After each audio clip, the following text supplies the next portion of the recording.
I'd like to call the Butte-Silver Bowl Council of Commissioners regular meeting for Wednesday, June 1st, 2022 to order. Clerk, could we please have a roll call? 9 present, 3 absent. 9 present, 3 absent. Please note that Commissioner Shea, Commissioner Callahan, and Commissioner O'Neill are all excused for tonight. Commissioner Sorge, could you lead us in the prayer and the pledge? Thank you, Mr. Chief Executive. Fellow Commissioners, Almighty God, we implore you, look upon us and guide us this night as we make decisions which will greatly affect our community of Butte-Silver Bowl. Direct our thoughts, words, and deeds so that we please you and best serve our fellow citizens. Amen. I pledge allegiance. I pledge allegiance to the flag of the United States of America and to the republic for which it stands, one nation, under God, indivisible, with liberty and justice for all.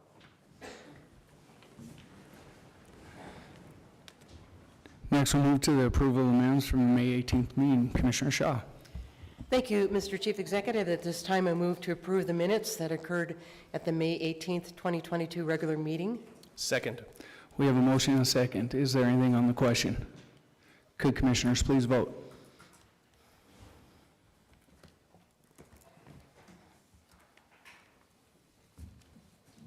And would anyone like to change their vote? Clerk, please record the vote. 9 yea, 0 nay. 9 yeas, 0 nay, motion passes. I do not believe we have any items that are not addressed on the agenda tonight. Is that correct? Okay.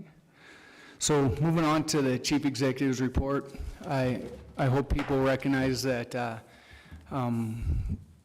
we started flying the flag for the Pride flag in Butte here, and it makes me proud to be representative of a community that 12 years ago, or 10 years ago, we passed an ordinance that is a non-discrimination ordinance. And although I was not able to do a proclamation out at the courthouse today because I was at a training, I am going to do that proclamation right here today with this. So Butte-Silver Bowl LGBTQ Pride Month Proclamation 2022. Whereas Butte-Silver Bowl of the state of Montana and across the United States recognize and celebrate June as LGBTQ plus Pride Month. And whereas as Chief Executive of Butte-Silver Bowl, I encourage all residents and support the visibility, dignity, and equality for all people in the community, including our LGBTQ plus residents. And whereas many residents, students, employees, and businesses, owners of Butte-Silver Bowl, which contribute to the enrichment of our city as part of the LGBTQ plus community. And whereas June has become a symbolic month in which lesbians, gay, bisexual, transgender, and supporters come together in various celebrations of pride. Therefore, I, J.P. Gallagher, Chief Executive of Butte-Silver Bowl, Butte, Montana, do hereby proclaim June 2022 as Butte-Silver Bowl LGBTQ plus Pride Month and invite everyone to reflect on ways we all can live and work together with a commitment to mutual respect and understanding. Dated this first day of June 2022. So it's with pride that I do that for our community, and as I said, with respect. In the world that we're living in today, I think that's something that we lack is that respect for each other. We can have our differences that we all have and still remain friends and still have respect for the other people in the community. What I don't like to see is when we see this stuff going around our community and the hate that's in our community, but the pride that I saw just recently with West Elementary School students that took this hate mail and these rocks that were put on the west side doorsteps and turned it into making notes of love and pride, and then colored rocks and put it back on those west side residents' neighborhoods. It makes me proud of our community because we're not going to stand for bigotry and hate in our community. And so with that, I think, we've seen so many tragedies recently in our news with, my background's education, with the the kids in Texas and in Boston, and just all of the things that are so bad in our world today, that there's a lot of pride and love still in our community. So with that, I'm going to end tonight's Chief Executive report saying I'm very prideful of the way our community reacts to situations like that in our community. So moving on to any public comment on any item on the agenda tonight. Please come forward, state your name, address, and the item that you'll be speaking about. We are going to limit all public comment to 3 minutes. And so at 3 minutes, I will give you a signal, and then I'll give you 30 seconds to wrap it up, okay? So do we have any public comment on any item on the agenda tonight? I guess I don't have to hold anyone to 3 minutes. Okay, moving on to Section 1, bid openings, public hearings, and/or presentations. We do have one public hearing, and County Attorney Joyce, do we have proof of publication? There is proof of publication, and it does appear to be in order. Thank you, County Attorney Joyce. Public hearing, we have communication number 2022-262. Eileen Joyce, Butte-Silver Bowl County Attorney, requesting Council Commissioners authorization to schedule a public hearing for June 1st, 2022 regarding the franchise agreement between the City and County of Butte-Silver Bowl and TDS Metrocom LLC. A public hearing is required prior to executing this franchise agreement. County Attorney Joyce. Thank you, Mr. Chief Executive. The purpose of this public hearing is to receive comments on TDS's request to enter into a non-exclusive franchise agreement with the city-county.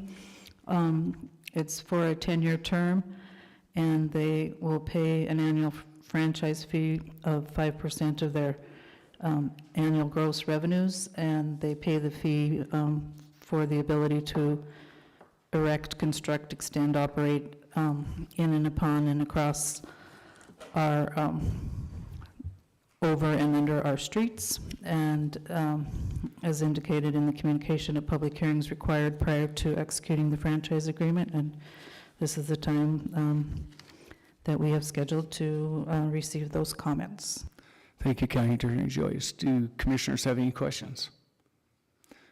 Seeing none, I'll open the public hearing. I'll call for proponents. First call for proponents. Second call for proponents. Third and final call for proponents. Okay, we'll move to opponents.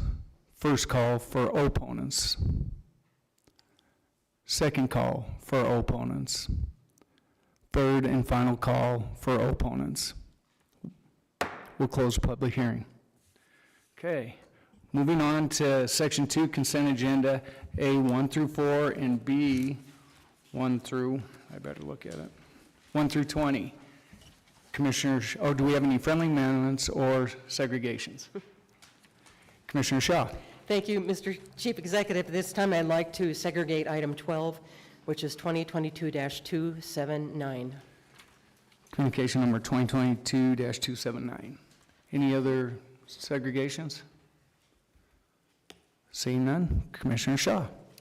Thank you, Mr. Chief Executive. At this time, I move to approve Section 2 consent agenda, which includes A 1 through 4 and B 1 through 20, with the exception of item 12, 2022-279. Second. We have a motion and a second to approve tonight's consent agenda. Is there anything on the question? Could commissioners please vote?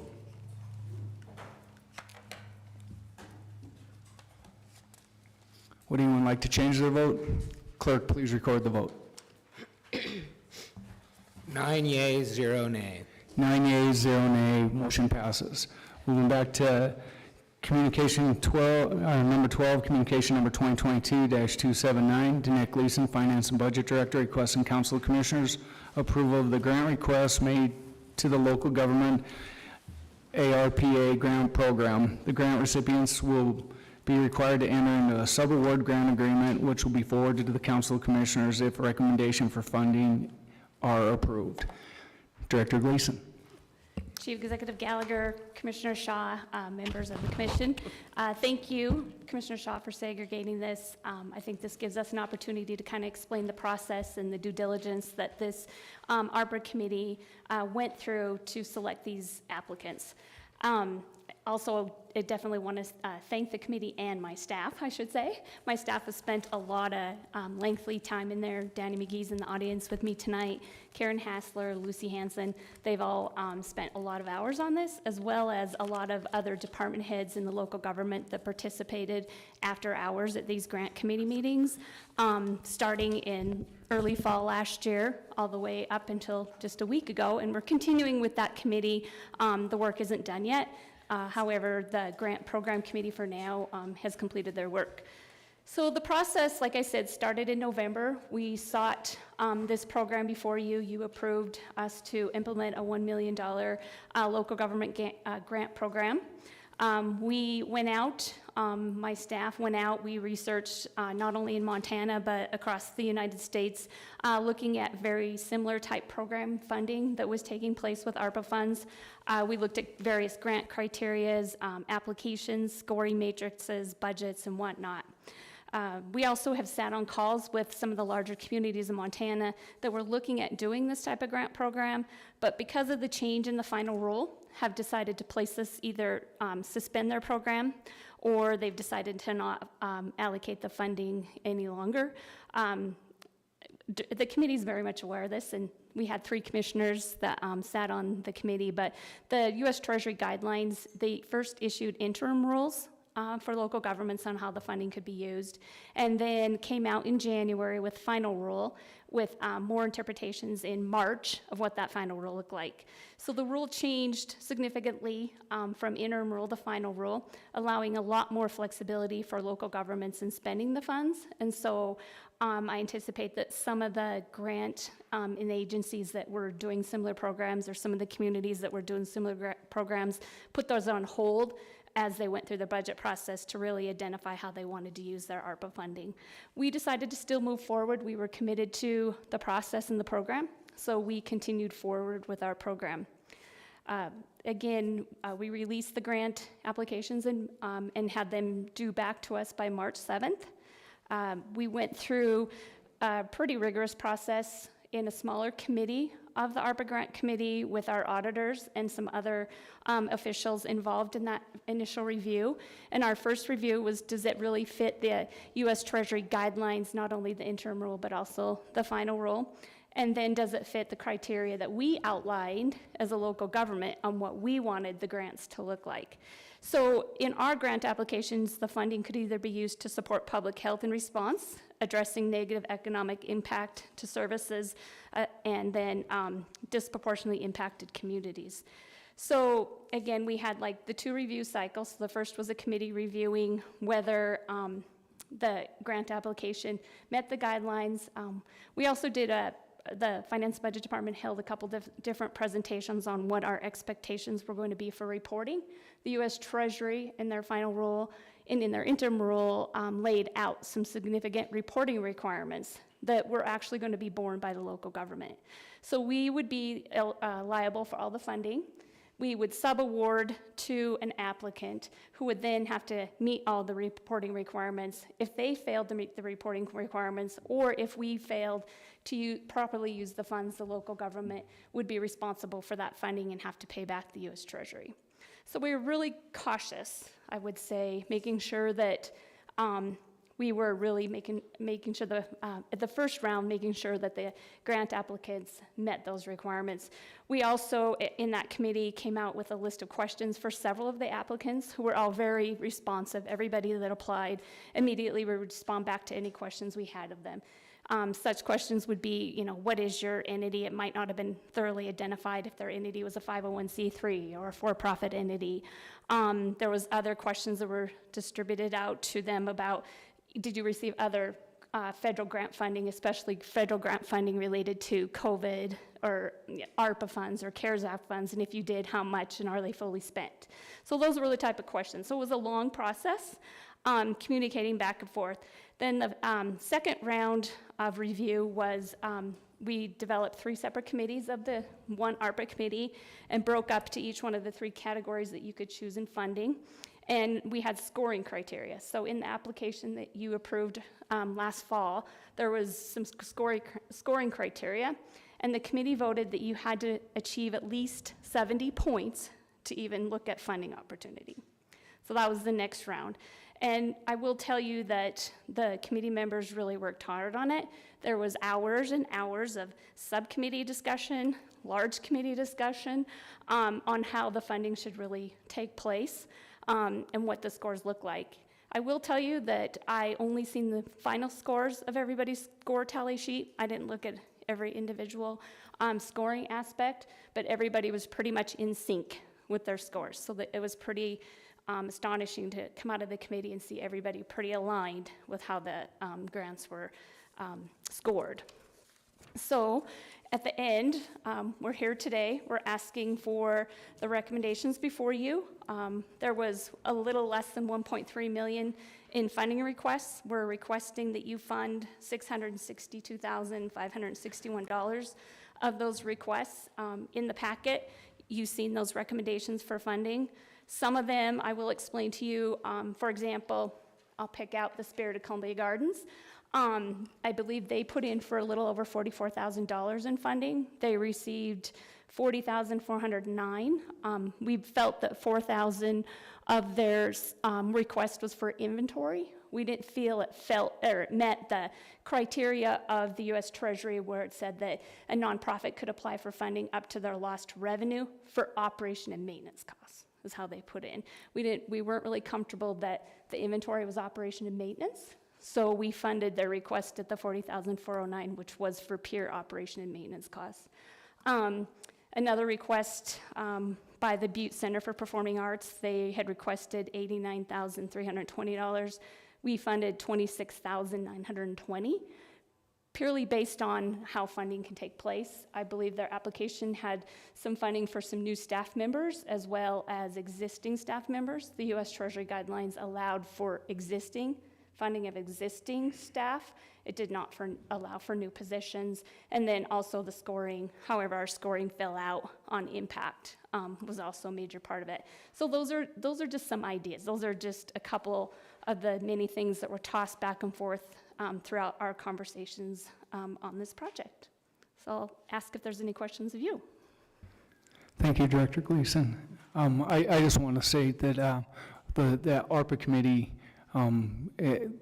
that we put together, we had citizens that were representative of the community. We had our representatives of the council, and then department leaders that were part of this. And there was a lot of time and effort. And as Danette said, her department put a lot of time and effort into it. There was a lot of thought through this all, and I want to thank them for that. So with that, if any questions of the Commissioner Thatcher. Thank you, Chief Executive Gallagher. Thank you, Danette, Director Gleason, and all of your staff. Just a quick question. Where does the remaining, what is it? I don't want to do the math off the top of my head, to be honest. So. Commissioner Thatcher. I'll do it over here, fine-tuned off the top of my head. Commissioner Thatcher, Director Gleason. Chief Executive Gallagher, Commissioner Thatcher, the remaining funds can be allocated back into any program that we see fit as a commission. As the Chief Executive will make some recommendations as we move forward to, based on the committee, because the committee hasn't dissolved yet. The committee's still working and still making recommendations on the use of the funds. I do want to let you all know that change in the final rule that I had mentioned was there's now a 10 million exemption rule. So local governments have a lot more flexibility and able to use those funds. And so when I mentioned a couple communities kind of suspended their programs, I know some had mentioned on our call that they decided to suspend their programs because they felt they could have more community impact by their council and their leadership using the funds, for example, to buy fire trucks or buy police cars, or that wasn't in the interim rule that moved into the final rule, allowing that 10 million exemption. So we have that opportunity now to go back and reassess how that 400,000 can be used. 300 and something. Thank you, Director Gleason. Commissioner Sorich. Thank you, Chief Executive Gallagher. Director Gleason, thank you for giving us the explanation, and thank you for the committee for putting all the hours in to try to make this as fair as possible for, everybody, for the betterment of our community. Now that you explain everything and how you came, it really makes a lot more sense, so thank you. Thanks, Commissioner Sorich. Any other questions of commissioners? Seeing none, thank you, Director Gleason. And once again, thanks to the committee for all the hard work that they put into this. All right. So, Commissioner Shaw. Thank you, Mr. Chief Executive. At this time, I would concur with Communication 2022-279 and place this on file. Second. We have a motion and a second to concur and place on file. Is there anything on the question? Could commissioners please vote?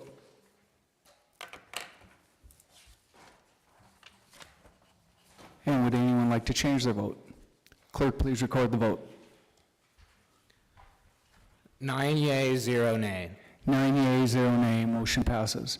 Moving on to Section 3, Ordinances and Resolutions introduced to Judiciary.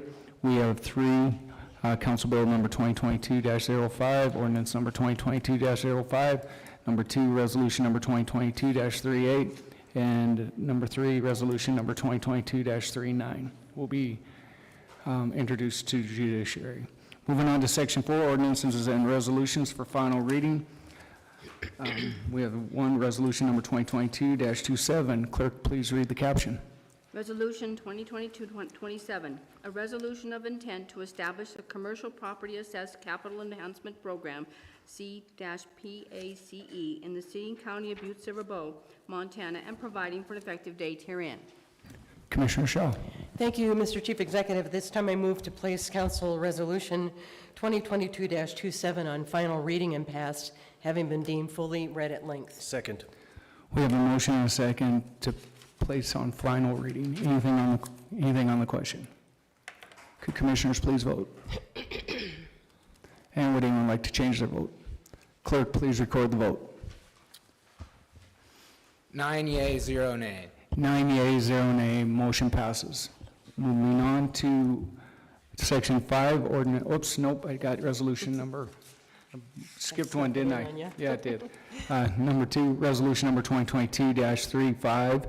Clerk, please read the caption. Resolution number 2022-35, a resolution authorizing and approving the transfer of real property described as Lot 3, Plat 305A, located in Section 25, Township 3 North, Range 9 West, within the city county of Butte-Silver, Montana, to MT4PSB LLC, a limited liability corporation, in accordance with the provisions of the Butte-Silver Municipal Code and providing for an effective date herein. Commissioner Shaw. Thank you, Mr. Chief Executive. At this time, I move to place resolution number 2022-35 on final reading and passed, having been deemed fully read at length. Second. We have a motion and a second to place on final reading. Is there anything on the question? Could commissioners please vote?